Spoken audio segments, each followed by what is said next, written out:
Alors Yana, Bonjour, on merci m'a de dit que nous tu t'appelles accueillir. Yana. Hein? Oui, c'est ça. Merci de nous accueillir ici, Ah, devant votre magnifique fleuve. C'est un bonheur de vous accueillir Merci ici, toute beaucoup. l'équipe, parce Merci que beaucoup. c'est la Bia, le fleuve mythique. On est très heureux d'être ici, toute C'est la l'équipe Bia. Get to Know Me. C'est un plaisir de Merci t'accueillir beaucoup, et monsieur. d'accueillir toute l'équipe Merci dans de cet nous accueillir. environnement. Merci. C'est des massifs rocheux.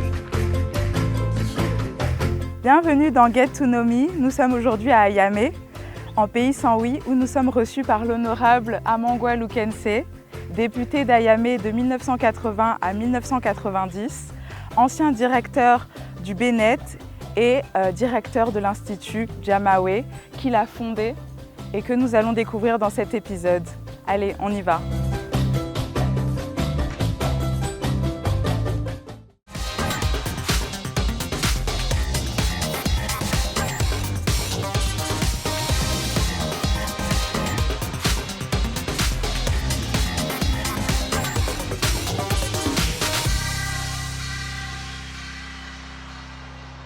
Monsieur Lukense, Oui. si je puis me permettre, ma première question, d'où vient votre nom? Ça sonne un peu anglophone. On C'est me un le nom, demande souvent. c'est un nom d'origine Fanti, de Cape Coast. Ah, En fait, mon père a été élevé par un Fanti. Il s'appelait Milton Lukense, installé en Côte d'Ivoire. à Grand Laou. Mon père est né à Grand Laou. Vous savez, mon père est apollonien et tous les apolloniens étaient Oui, sur les côtes, la Gabassam, Sassandra, Grand Laou. oui. sans Et c'est photo. comme ça que mon grand-père était là-bas et mon père. Alors, c'est lui, mon père était d'une famille de 8 enfants. C'est M. Milton Lukense qui l'a fait mettre à l'école. Donc, c'est le seul. C'est le Et- seul qui oui, est allé à l'école qui est allé à de tous ses l'école. frères, de Et 8 Il a frères. été à l'école primaire supérieure de Pincerville et à l'école William Ponty de Dakar. Donc, quand il est venu, il a eu un enfant. Il était extrêmement chanceux. Il a À donné, cette époque-là, voilà. il n'y en avait pas beaucoup Il qui m'a allaient à donné l'école. son nom. Sinon, c'est Milton Lukense, c'est un nom fanti. Comme les Jerry Rawlings, les Oui, Benson, les Ghana. Hammond, voilà. d'accord. Et qu'est-ce qui a motivé, pendant vos jeunes années, votre choix d'études? Qu'est-ce qui a motivé l'envie de faire génie civil? Bon, d'abord, le choix d'études, puisque j'ai eu la chance, hein, mais mon père faisait partie des hauts cadres de ce pays. Il a fait William Ponty. Oui, Donc, et puis il était agent spécial, ce qu'on appelle aujourd'hui trésorier payeur. C'est lui qui payait les fonctionnaires. On était et fiers. vous n'étiez pas nombreux à On cette n'était pas époque-là. fous. On était fiers. On voulait lui ressembler. Donc il fallait faire des études et il s'occupait bien de nous. C'est ça qui m'a motivé. Et puis c'est mon tempérament. Hein. Je suis toujours à la recherche du savoir. C'est mon tempérament personnel. Et le puis, génie bon, civil a été pour vous le meilleur moyen Le génie- d'acquérir le plus de savoir. en fait, le génie civil, c'est parce que j'ai été impressionné par les infrastructures, les ponts, les barrages. C'est ça qui est le génie civil. Les routes, ça m'a impressionné mieux que les satellites et toutes ces choses-là. Et c'est comme ça que j'ai choisi le génie civil. Mais moi-même, je suis mathématicien de formation. Et Oui. comme je voulais avoir une profession, donc j'ai choisi le génie civil. Sinon, ma matière de prédilection. Et était justement, le mathématicien. génie civil, à cette époque-là, du miracle ivoirien, Ouais, comment vous pouvez nous décrire oui. être cadre dans la Côte d'Ivoire des années 60-70? Ah ben, c'était extraordinaire. Pourquoi? Parce que dès que j'ai fini mes études en 69, je suis rentré 2 mois après en Côte d'Ivoire. On me demandait, parce que Houphouët ne voulait pas que ces cadres restent à l'extérieur. À l'étranger. Ah, je vais vous donner un petit exemple. Hein. Vous savez, je suis pratiquement de la même proportion qu'Alassane Ouattara. Dès qu'il a fini ses études, lui, il est resté aux États-Unis. Moi, je suis rentré. Oui, Parce que le pays nous attendait. Et puis quand nous sommes venus, nous avons eu de grandes responsabilités. et de grands postes. De grandes responsabilités. Parce que Houphouët nous considérait comme des partenaires à son action. Et on a eu de grands ministres, Mohamed Diawara, Henri Konan Bédier, Abdoulaye Sabadougou, Arsène Hucher. Mais c'était un plaisir. On ne connaissait pas la corruption. On se Il n'y en donnait avait pas? au travail. On se donnait au travail. C'était un plaisir de participer aux côtés de Houphouët-Boigny à toute la Côte d'Ivoire que vous voyez aujourd'hui. ce n'est que des sentiers qui ont été élargis, hein, des sentiers que vous fouillez qui ont été élargis. Ça n'a pas beaucoup changé selon vous? Non, c'est-à-dire les fondamentaux. Vous voyez par exemple un pays qui a connu une rébellion, pratiquement une guerre, qui est debout. C'est parce que les fondamentaux, les fondements étaient solides. Coupés en deux, on payait tout le monde. Il y a des pays, même le Nigeria aujourd'hui, qui n'arrivent pas à payer les fonctionnaires. Bien sûr. Donc c'est un pays solide, c'est un pays qui a été bien construit, bien bâti par Oufoué. Et nous devons préserver cet héritage-là.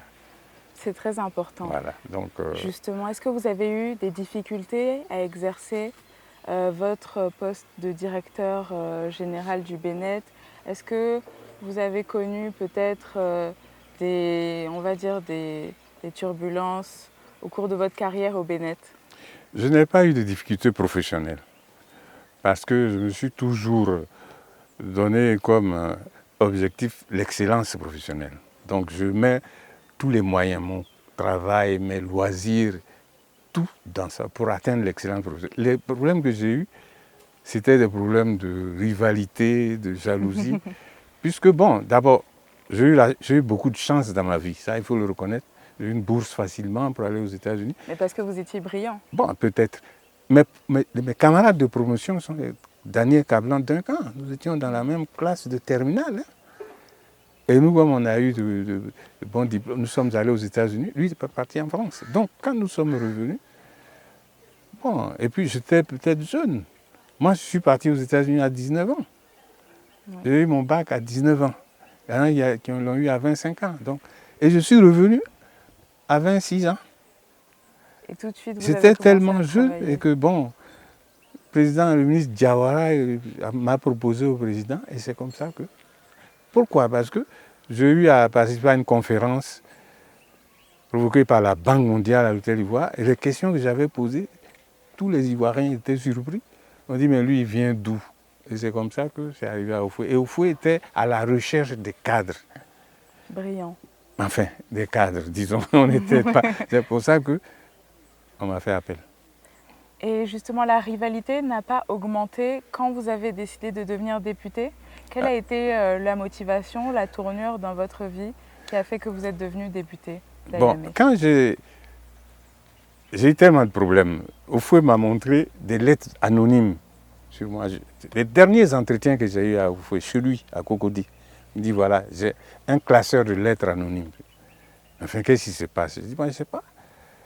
Tout ce que je fais, on trouvait que j'étais prétentieux, j'étais ambitieux, j'étais ceci. Bon,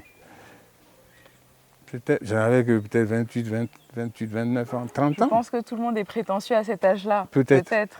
Donc, et puis, comme je n'aime pas le travail mal fait, je suis très exigeant, plus exigeant envers moi-même qu'envers les autres.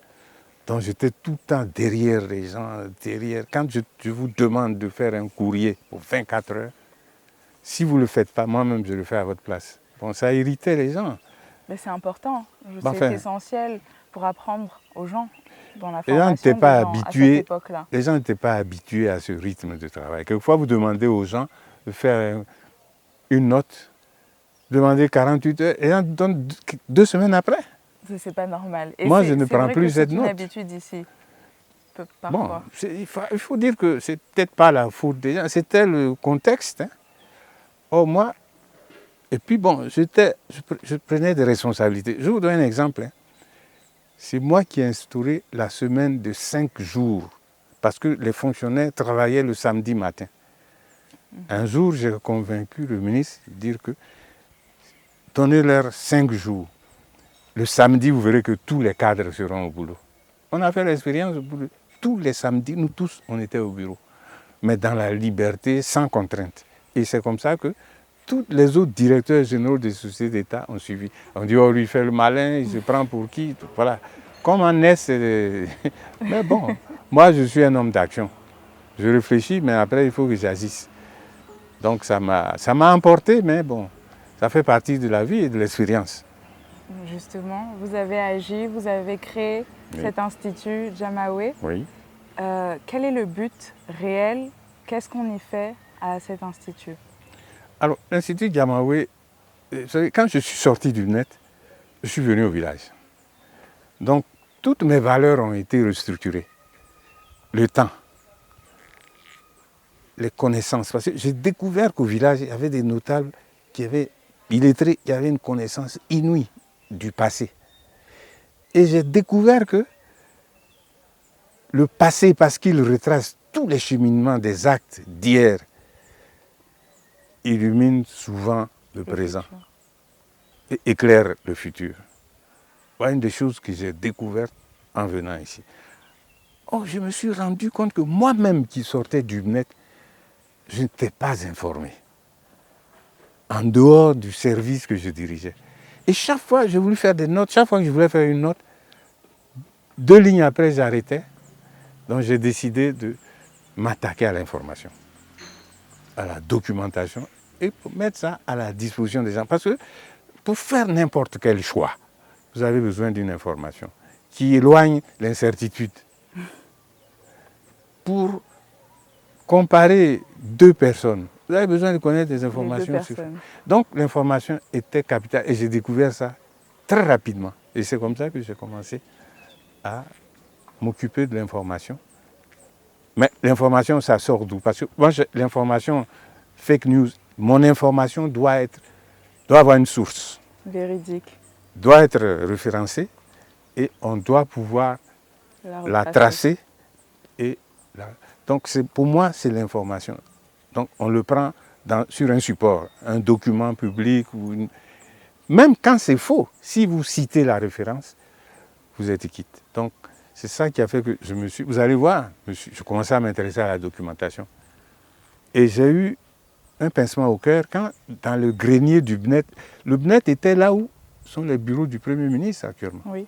Donc, quand je suis allé au grenier, j'ai vu une étude qui parlait de l'érosion de la côte à Port-Bouët, ce que l'on constate aujourd'hui. Cette étude-là, il y avait de la poussière. J'ai récupéré ça, j'ai dit, bon sang, les gens ne s'intéressent pas à ça. Donc c'est comme ça que j'ai dit, il faut sauver les documents. Vous êtes occupé de l'environnement également? Oui, puisque on faisait des études d'aménagement. Ouais, et puis ce qui était bien à l'époque. Moi, en tant que directeur général du BNET, j'étais secrétaire technique de la commission interministérielle de développement de la région d'Abidjan. Chaque fois qu'on faisait un projet, on réunissait cette commission et elle donnait son avis. On l'envoyait au président avant qu'il ne décide. Aujourd'hui, vous réveillez le lendemain, on construit sur des ravins, on construit sur des caniveaux, on construit sur... Et c'est ça qui... Et après, tout s'effondre. Bon. Mais bon, chaque époque a, a ses règles aussi, et ses exigences peut-être. Donc aujourd'hui, à l'Institut, comment un particulier peut obtenir une information sur une loi ou un décret? Est-ce que c'est gratuit? Est-ce qu'il faut avoir un abonnement? Comment ça se passe en fait pour avoir les informations demandées en tant que particulier? Bon, moi j'estime que l'information doit avoir une valeur. Donc je ne crois pas en l'information gratuite. Parce que vous avez un petit détail qui peut vous sauver la vie. Et puis les gens ne respectent l'information que quand elle a une valeur. Selon moi, toutes les informations gratuites, on ne prend pas au sérieux. Donc nous avons, si vous voulez, numérisé tout le journal officiel. Vous avez des cadres de ce pays qui n'ont jamais vu le journal officiel. C'est inimaginable. Le journal officiel contient pratiquement 80% des informations sur le pays. Les gens ne l'ont pas lu. Donc nous avons numérisé tout cela et nous avons créé des bases de données. Nous allons vous montrer. Oui. Donc par des mots-clés, par n'importe... Si vous avez une loi, un texte de loi, ou bien un décret qui a été publié au journal officiel, vous allez le retrouver. Quel que soit Alpha, vous le retrouvez. Et aujourd'hui, on peut vous, non seulement, si vous nous faites une demande, on peut vous l'envoyer par mail, accompagner. Bon, nous avons fait ça au début et nous sommes en train de reprendre la base de données qui s'appelle Allégré, acte législatif et réglementaire. On va vous faire une démonstration. Je pense que d'ici 3 mois, nous allons... Et puis, parce que nous avons créé des bibliothèques virtuelles, tout le journal officiel, fait combien? 130 000 pages, tout ça est scanné, tout ça est accessible. Donc c'est la bibliothèque virtuelle et nous avons des moteurs de recherche qui permettent de trouver toutes les... Et nous avons ça dans le budget, dans le budget, les concessions foncières, tout. Tout ce qui est information d'intérêt public, ça nous intéresse. Et c'est ce que nous faisons. Mais ce n'est pas gratuit. Ce n'est pas gratuit. Je n'ai pas opté pour la gratuité. Et c'est très bien. Donc vous avez une vision future pour l'Institut. Qu'est-ce que vous auriez aimé faire de plus? Qu'est-ce que vous ferez de plus dans le futur avec l'Institut? Avec l'Institut, nous sommes en train de voir, c'est-à-dire qu'aujourd'hui, avec l'inflation documentaire ou d'information, vous savez, le budget de la Côte d'Ivoire, il contient 15 volumes, donc à peu près 50 cm de hauteur. Les députés ne vont pas avec ça. Pas du tout. Ils n'ont pas le temps de lire. Donc toutes les informations qui sont dans le budget, nous les traitons. Et puis à tout moment, vous pouvez retrouver une information, celle que vous cherchez. Donc vous n'êtes pas obligé de trimballer maintenant des tonnes de... Et puis l'information en fait ne vaut que quand vous en avez besoin. Donc on n'est pas obligé de tout savoir, mais il faut savoir où trouver l'information que vous cherchez. Voici notre philosophie. Donc nous faisons cela. Et puis bon, c'est un travail qui se fait pendant des générations et des générations. Donc nous, on travaille pour demain aussi. Vous voyez, donc, mais je vais vous donner un exemple. Il y a des députés qui sont venus ici, qui ont voté la loi de finances. Et c'est ici qu'ils ont découvert que l'État paye 18 milliards tous les ans à la société qui gère le 3e pont. C'est ici. Pourtant, ils ont voté ce budget à l'Assemblée nationale. Et ils ne le savaient pas. Mais si vous ne lisez pas le budget, ils n'ont pas tort. Je vous dis, ça fait un volume comme ça, de près de 5000 pages. Et vous savez pourquoi? Parce que les premières études que l'État avait faites, le pont au Houphouët-Boigny devait être arrêté. Le service et tout le trafic basculait sur le 3e pont. Ils ne l'ont pas fait. Donc, puisque c'est un BOT, les ressources qu'ils attendaient ne sont pas... Ils ont demandé à l'État de payer ça en contrepartie. Et c'est pour ça qu'on paye 18 milliards avec les 500 francs. Et en fait, ils avaient mis ça à 1000 francs. L'État dit, si vous faites ça, les gens vont nous renverser ici. Donc, mettez ça à 500 francs. Il dit, bon, la contrepartie, c'est 18 milliards. Combien de gens le savent ici? Je vais vous donner un exemple. Quand vous êtes venu, vous avez vu l'aménagement du bord de mer. À Dioufou, après Port-Boué, tout ça. Ça coûte combien? Je ne pense pas que ça coûte grand-chose. On va vous montrer, ça fait 5 milliards. Ah. On va vous montrer. Pourtant, l'aménagement n'est pas si visible que ça. Ça fait 5 milliards. Nous, on ne fait pas de commentaires. On ne ressort que ce que nous avons constaté. On ne fait pas de commentaires. Mais ça, il est bon que les gens sachent ces choses-là. Il est bon que les gens sachent. C'est une information qui normalement devrait être publique et alors, connue. vous voyez, le système démocratique que nous avons utilisé, il y a des contraintes, il y a des exigences. Puisque les gens mandatent les types pour les représenter, il faut qu'ils puissent savoir ce que les gens font en leur nom. C'est ça l'information. Personne ne donne cette information-là. Et puis deuxièmement, quand vous savez, vous pouvez orienter l'action du type que vous avez mandaté. Sans ça, il n'y a pas de démocratie. Hein. La démocratie ne fonctionne pas. La démocratie, il y a 2 principes. C'est l'égalité des droits. Et puis ensuite, les gens que vous mandatez doivent rendre compte. Voilà les 2 principes de la démocratie. Aucun ne fonctionne. Oui. Bon, parce que nous avons peut-être copié ça alors qu'on avait peut-être d'autres systèmes, mais bon, on peut toujours rattraper ça. Alors, cette information, mais il y a des détails que je vais vous donner.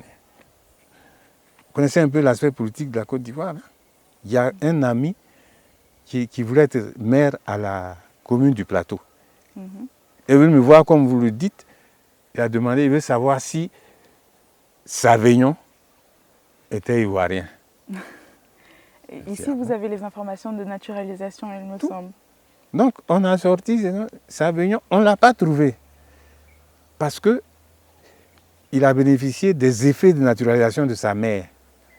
Mais qu'est-ce qu'on a fait? On a cherché tous les gens qui ont des noms à consonance béninoise, là. Et puis, on a trouvé sa maman. Et il a bénéficié des effets de naturalisation de sa mère. C'est-à-dire des effets de naturalisation de sa mère. C'est-à-dire que quand vous êtes mineur, que vos parents sont naturalisés, vous bénéficiez de la naturalisation. D'accord. C'est ce qu'on appelle bénéficier des effets de naturalisation. D'accord. Voilà. Mais ça, c'est un détail important parce qu'il y a des corps habillés qui lui avaient demandé 15 millions pour trouver le résultat. Et quand il est venu me voir, j'ai dit, bon, tu me donnes 100 000 francs. Moi, je te trouve ça. Une heure de temps après, je lui ai balancé. J'ai dit, Savignon est naturalisé ivoirien.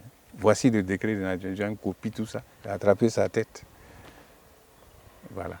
Alors, à l'ère des réseaux sociaux.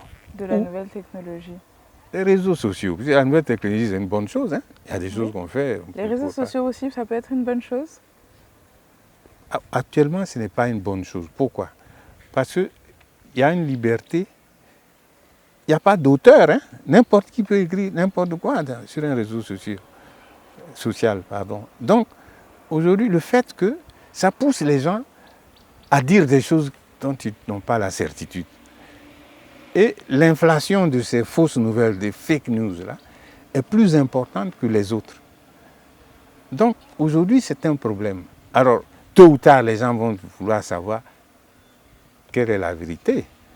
Donc nous disons que nous sommes encouragés par cette atmosphère-là de présenter. Je vous dis, notre leitmotiv, notre devise, c'est quand on vous présente quelque chose, on peut donner notre main à couper. Parce que nous connaissons les sources, nous connaissons les circonstances. Vous les avez vérifiées. Ouais. Parce que nous, on n'invente rien. On ne fait pas de commentaires. On ne produit que ce que... Je vais vous donner un exemple. Depuis que la Côte d'Ivoire existe, depuis le 7 août 1900, il y a 385 personnes qui ont occupé le rang de ministre. Même les gens au gouvernement ne savent pas ça. Parce que bon, ça ne les intéresse pas. Mais nous, ça nous intéresse. Pourquoi? Parce que le poste de ministre est un des postes sur lesquels on partage le pouvoir et les ressources. Donc c'est un poste politique. Et si ce n'est pas bien géré, ça peut créer des problèmes à la cohésion sociale. Donc nous, on s'intéresse à ça. Mais et puis bon, on n'invente pas. Quand les gouvernements sont publiés, nous, on fait des synthèses. C'est tout. C'est tout. C'est tout. On peut vous dire aujourd'hui, l'année dernière, combien de prêts le gouvernement a pris pour la Côte d'Ivoire. Mais ça sort dans le journal officiel. Nous, on n'invente rien. Alors, nous estimons qu'une population éduquée, informée, est plus utile au pouvoir qu'une population ignorante. Bien sûr. Donc, nous démontrons, puisqu'il y a au-delà de ces petits détails, il y a de bonnes choses que tout le monde fait. Les gens ne peuvent pas faire que de mauvaises choses. Mais ces bonnes choses-là ne sont pas, elles sont noyées dans les mauvaises choses. Donc, nous, en donnant ces informations-là, nous rendons service à tout le monde. Mais, nous, on ne trie pas les informations. On vous dit, voilà ce que vous avez fait. Juste vous classez les informations. Voilà, on les classe. Alors, voilà un peu. Mais, bon, nous avons des encouragements. Il y a des gens qui nous téléphonent. Et puis, bon, demain, nous allons mettre ça sur... On ne s'est pas pressé pour mettre ça sur Internet, parce que ça, c'est des choses... Vous n'avez pas de site Internet aujourd'hui? On a, mais on a suspendu ça parce qu'on a été victime de tentatives de piratage. Donc, on a voulu verrouiller tout ça avec l'aide de M. Amangwa, machin, pour que quand on sortira, il y aura la sécurité et puis bon, on pourra... Et puis, je vous dis, c'est une fonction éternelle. Hein? L'information, on aura toujours besoin de ça. Donc, nous, on n'est pas pressés. On veut gagner de l'argent. Mais je veux que demain, quand vous recevez une information, il y a des gens qui reçoivent, quand ils reçoivent une information, ils ne vérifient plus. Ils disent ça vient de l'Institut Diamant. Donc, aujourd'hui, quand vous regardez le paysage politique et même la société ivoirienne, est-ce que vous avez un regret? Est-ce que vous auriez aimé faire quelque chose de plus, peut-être dans vos jeunes années? Qu'est-ce que vous pensez aujourd'hui de notre société? Est-ce qu'elle avance dans le droit chemin? Est-ce qu'il y a peut-être quelque chose que vous aimeriez changer? Bon, disons que toute société est fondée sur des valeurs. Une société qui n'a pas de valeurs court à sa perte. Et en Côte d'Ivoire, il y avait des valeurs, le mérite, l'âge, et puis le savoir. C'est aux sachants avant qu'on donnait des responsabilités. Aujourd'hui, vous avez des gens qui n'ont jamais travaillé, qui vont au sommet de l'État. Moi, j'estime que ça n'encourage pas au travail. Parce que, je dis, ce n'est pas avec de l'argent nécessairement qu'on construit un pays. C'est avec des idées qu'on construit un pays. Et moi, je dis, aujourd'hui, la Côte d'Ivoire, je vous ai dit que la Côte d'Ivoire est un pays solide. Mais il peut être 2 fois plus solide que ça, si on poursuit dans cette voie. L'excellence. Et puis, faire en sorte qu'il y ait de l'émulation. Quelqu'un qui travaille bien, il est récompensé. Sans ça, vous n'allez pas... Je vais vous donner un exemple. En notre temps, il y a un Libanais, je m'excuse, parce que c'était leur tasse de thé, qui est venu corrompre quelqu'un de notre génération, qui était directeur des affaires du commerce extérieur. En partant, il a laissé une enveloppe là. Et le type s'est rendu compte de ça, il y avait 1 million. Et il a appelé, il dit, viens reprendre ton enveloppe. Il dit que non, lui, il n'a plus le temps, il n'a qu'à faire de ça ce qu'il veut. Il dit, mais je vais donner ça au directeur de cabinet. Il dit, mais tu vas perdre ton temps. Je lui ai donné 2 fois plus. Mais comme on était animé par cet esprit d'intégrité, il est allé donner ça au directeur de cabinet. Il dit, ah bon, mais les Libanais là, ils ne sont pas sérieux. Je vais en parler au ministre. Il est là, il ne reçoit pas de retour. Un jour, le Libanais vient de toi, tu ne vas jamais gagner de l'argent, tu ne vas jamais avoir de l'argent. Mais tous ces gens-là, je les ai déjà arrosés. À partir de ce moment, qu'est-ce qu'il fait? Il a commencé à recevoir les pots de vin. Mais puis, il avait l'air d'un idiot. Vous voyez, donc, quand les valeurs fondamentales d'un pays sont battues en brèche, sont plus respectées, moi, je vais vous donner un exemple. Il y a des gens qui sont devenus des grands types par la force de la rébellion et tout ça. Moi, je dis que ça ne m'impressionne pas. Parce que je ne sais pas quel exemple on donne à la jeunesse. Quelqu'un qui n'a pas fini. La jeunesse les suit, ces gens-là. Oui, bon, c'est parce que peut-être certains de nos pères, comme nous, ont également failli. Parce qu'ils ne donnent pas l'exemple. On ne vous a pas dit d'imiter les faux exemples, mais donnez au moins l'exemple, si vous ne le faites pas. Et l'exemple, les leçons qu'on donne aux gens, c'est par l'exemple. Sinon, vous ne réussissez pas. Alors, c'est un peu ça qui fait... Vous savez, ces valeurs-là sont déstabilisées aujourd'hui en Côte d'Ivoire. Et est-ce que malgré tout, vous êtes toujours engagé politiquement au PDCI ou ailleurs? Bon, si vous voulez... je vais clarifier mon affaire avec le PDCI. Quand il y avait le parti unique, on estimait que malgré le parti unique, il y avait des espaces de liberté. Moi, par exemple, au BNET, j'ai introduit l'informatique au BNET sans demander l'avis de quelqu'un. Je suis le premier à avoir fait venir un ordinateur IBM qui utilisait le langage Fortran, qui est un langage scientifique. Mais je n'ai pas demandé l'avis ni du ministre, ni de Oufoué. Quand c'est venu que ça marchait, on m'a félicité. Tous les autres ont fait de même. Donc, on a besoin de ces espaces de liberté-là. Alors,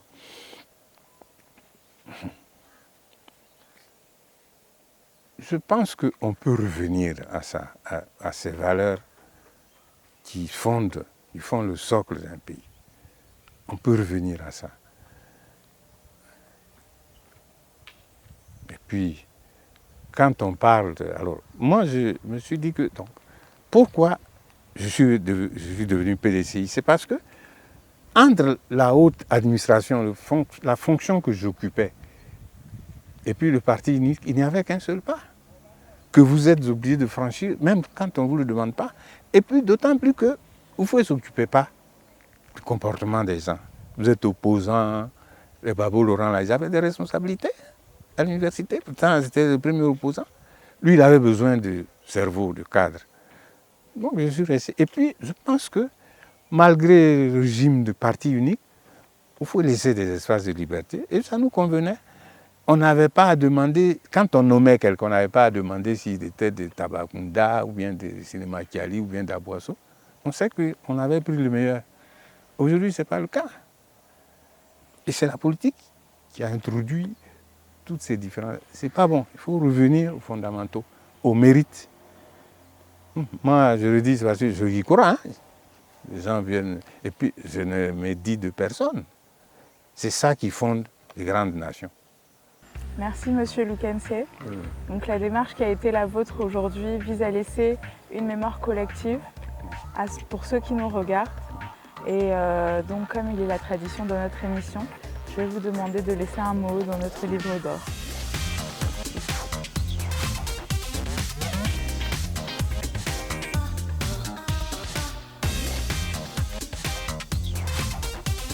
Est-ce que vous pouvez nous lire votre mot?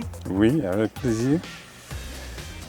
Un pays ne se développe pas qu'avec de l'argent et des infrastructures. Il se développe surtout avec des idées fortes, des hommes engagés, comme l'équipe qui anime GTKM. Merci infiniment. Je vous encourage à persévérer dans cette voie difficile. Mais nous savons également compter sur vous pour nous aider à faire connaître l'Institut Jamaoui.